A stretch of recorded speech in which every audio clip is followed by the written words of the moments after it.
Hello, everyone. I am Juanica, also known as Miss Astrology, and this is your Virgo New Moon video. Very excited to bring you this information as I do believe that this Virgo New Moon is the reset that we are all looking for, are ready for, are excited about. But there are some caveats. There are some warnings, if you will, on how to approach this new moon. So, thank you so much. If you have not subscribed to my channel, please do so. Sign up for my newsletter. There's so much more to come as I very much have been taking advantage of Mercury retrograde in Virgo season, and am very much excited about this new moon. So, as we know, and maybe some of us don't know, but a new moon is when the sun and the moon meet at the same point in the zodiac through the constellations in the sky. So they are on their own path, their own ecliptic. However, they're in the same position. So the sun and the moon are both at 21 degrees of Virgo on Thursday, September 14th at around 9:40 p.m. Central Standard Time. The sun and the moon will meet in the sign of Virgo. And essentially for the moon, which makes its way through the entire constellation, through all 12 zodiac signs every single month, has now reset her energy, because the moon, it just builds, and then it's like, release. And now when the new moon, and it's in a different sign every month, this is the reset and the theme for the month ahead. Now, this new moon is even more so that because the sun and the moon are connecting on Thursday. However, on Friday, Mercury, the planet of communication, information, thoughts, daily routines, daily work, daily vehicles, small pets, Mercury, which is at home in Virgo, Mercury rules the sign of Virgo, is now stationing to go in a forward motion. So not only do we get the reset of the sun and the moon in the moon resetting, but we also now get Mercury moving forward in a motion that's like, okay, now I can implement all of the things that have really come back to mind and have been brought up for us over the last 3 weeks while Mercury was retrograding. And even more than that, Venus was retrograding. For 40 days, Venus retrogrades. And Venus is still in the sign of Leo. And so a lot of us have been reviewing partnerships, relationships, values, self-worth, our resources, those kind of things for, longer than the 3 week cycle, with it being Venus. However, when Mercury went retrograde, now we're thinking about the details of how to really get into this adjusted place of value and self-worth and partnerships, relationships, commitments, how we feel about those things, how we value those things. Are we giving them too much or too little value in our lives? And with Mercury retrograde, we're like, okay, what are the details in order to really implement this Venus retrograde that I went through? This new sense of value and sense of worth. What are the details? What is the plan? What do I need to do on a regular basis, on a daily basis? What do I need to get rid of? What do I need to let go of? Because remembering that Virgo rules the bowels, and the bowels are about getting rid of what doesn't work and what is not good for us and what doesn't bring nutrition. That's the other thing. Virgo is very much a sign of healing and perfection and wholeness. This is why I always say Jesus was a Pisces, because that Virgo Pisces axis is perfection and belief. And we believe that Jesus was perfect, right? But you got to believe. So this energy is very much about us cleaning out, letting go of, organizing, and like refocusing. Now, here's the thing. This is big energy. The reason that I believe that this is big energy, because at this same time, Uranus, which is the planet of disruption, the planets of forward thinking, innovation, futuristic, humanity, the collective, but in a disruptive way. It rules Aquarius. This is like the mad scientist, if you will.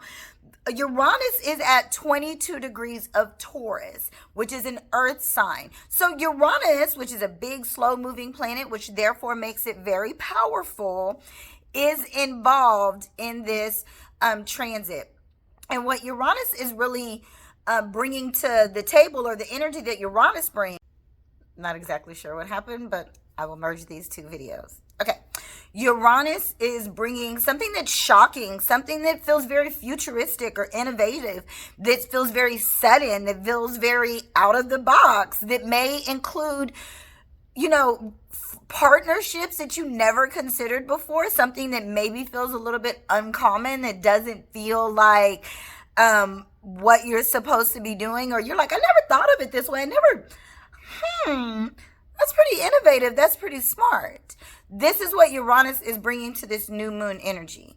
And so we have to be open, because Uranus is in Taurus, which is a fixed sign. We have to be open. We have to allow ourselves to be flexible and mutable, because the sun and the moon and Mercury are all in Virgo, which is a mutable, changeable sign. So Uranus wants to shake things up, but Taurus doesn't necessarily want to make the changes that are needed in order for the shakeup to really take us into our futuristic self, to really move us forward, to really bring like just this dynamic change into our lives. And so we have to allow Taurus, that Taurus energy, we have to go back to Venus, because remember, Venus was retrograde and Venus rules Taurus.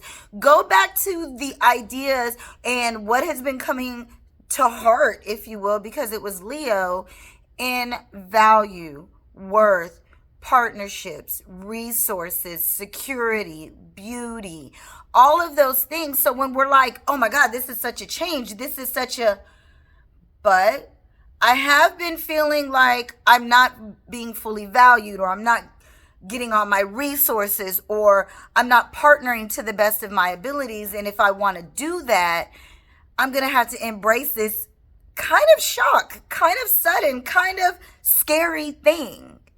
And that's what Uranus and this new moon energy is encouraging us to do. Here's the other thing.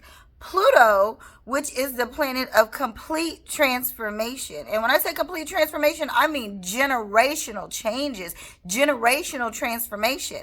Pluto is at 28 degrees of Capricorn, another earth sign. So from this, we have this really nice earth trine that is really saying, listen, this is some change, but you've been thinking about it. Like, stop acting surprised. This is ultimately what you wanted. This is ultimately has the potential to get you to where you want to go. Remembering that Mercury rules like those daily travels, right?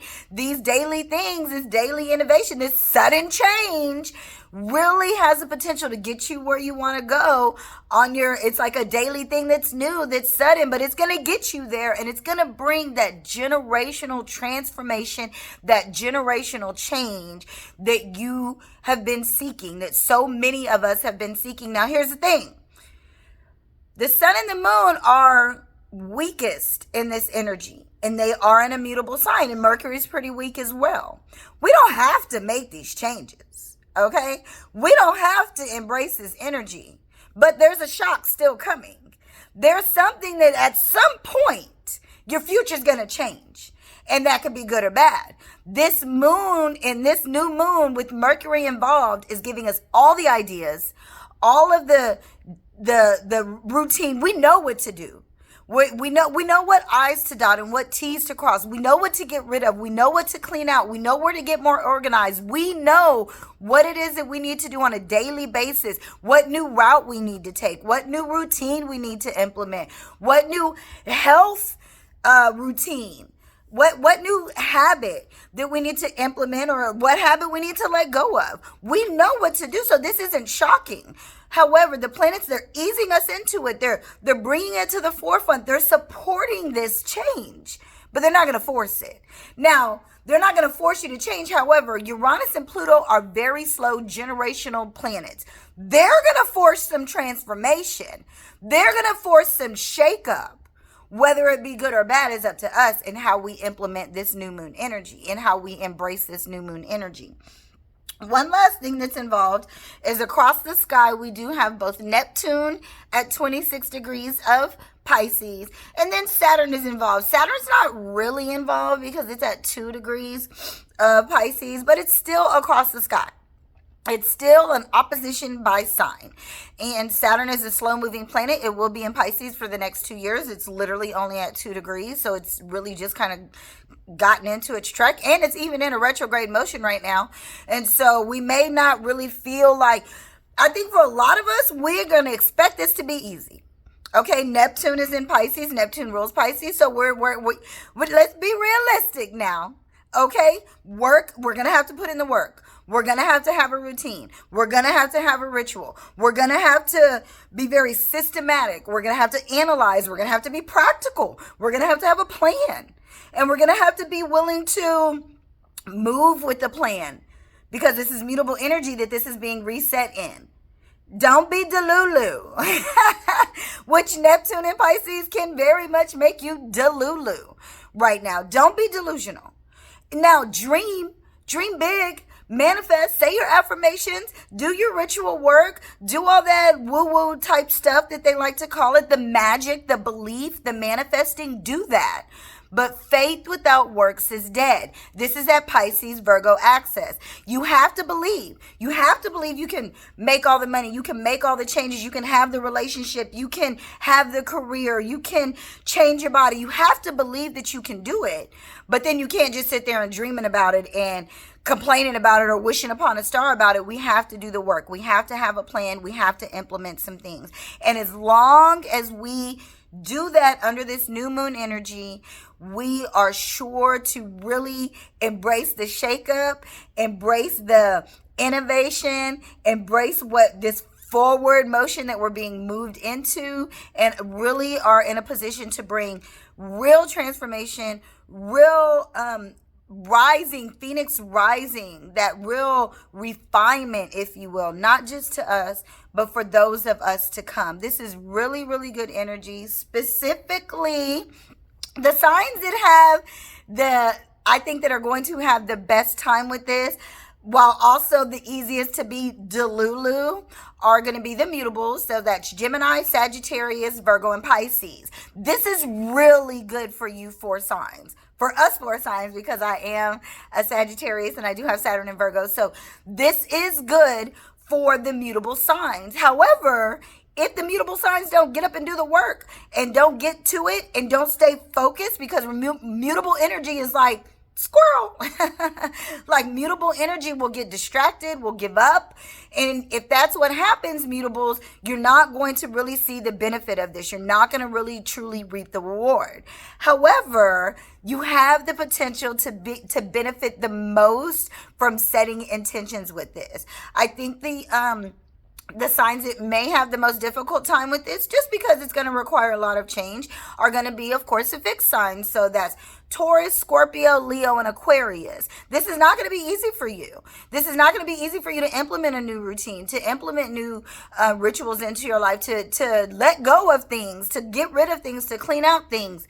Taurus, this is a great time for you to get rid of some things and to let go of some things, whether it be those little what feel like luxuries, or those relationships that are maybe a little bit of a trauma bond, if you will, or things that feel like they're so valuable because you've had them for so long, but really they're just taking up space. This is for all the fixed signs. This, maybe it's a eating habit, or just something like that you really need to let go of. You need to let go of it. And if you don't let go of the fixed signs, it has the potential to really shake up your foundation in not a good way. If you do let go of it, it'll be so much easier when the shakeup or the shock or the sudden whatever happens. This could be really good.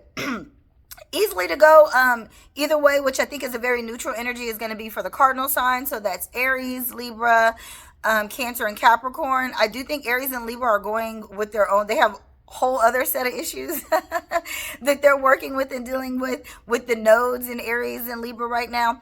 However, this is going to be very, very good. Now, with Saturn involved, loosely involved, and with a lot of fixed planets involved, Pluto and Uranus involved, it's not going to be as easy as we think. it's not going to come as quickly as we think. It's going to take some dedication and it's going to take some work. However, I only think it's only going to take a little bit. I think for a lot of us, we expect it to be a lot easier than it's going to be. And so the thing that is going to be most important is just to stick with it. Just really stick with it.